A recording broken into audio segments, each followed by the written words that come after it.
On the one hand, you want to mandate not only electric cars, but industrial scale backup batteries for wind and solar farms, all in the name of saving the planet. Yet on the other hand, you want to radically restrict mining, also in the name of saving the planet. Well, you can't do both. You've been moderately successful at mandating electric cars. The California bureaucrats have just imposed such a mandate on Californians over the next decade. About 3% of vehicle sales are now electric, so congratulations, only 97% more to go. And we don't need to get into a discussion today about where you think the electricity for your electric cars is going to come from. About 80% of our electricity still comes from the very fossil fuels that you're waging war against, and you're creating devastating shortages by doing that. We'll save that for another day. But let's just look at the mining requirements.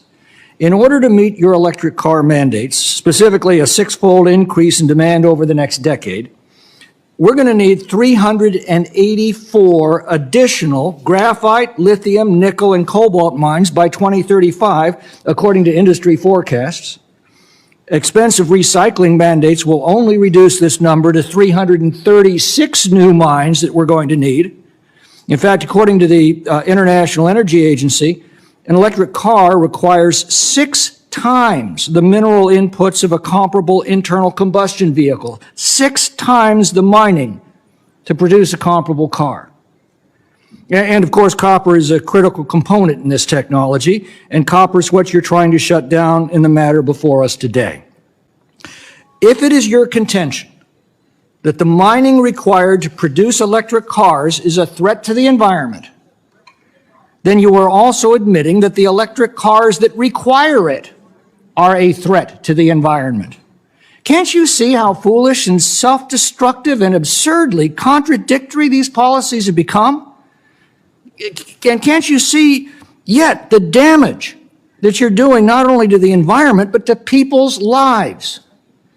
As you make it harder and harder to mine the components to meet your mandates, the expense of those materials rises dramatically. We're already seeing that at the gas pump and in our utility bills. And it's not just electricity, it's everything these minerals could be used for if they were more efficiently applied. When something is scarce, it becomes expensive. You're making all of the things that we depend upon for our quality of life more scarce and therefore more expensive.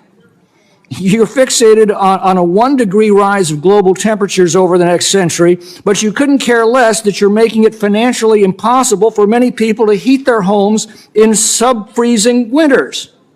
Europe's now reverting to burning wood to survive this winter.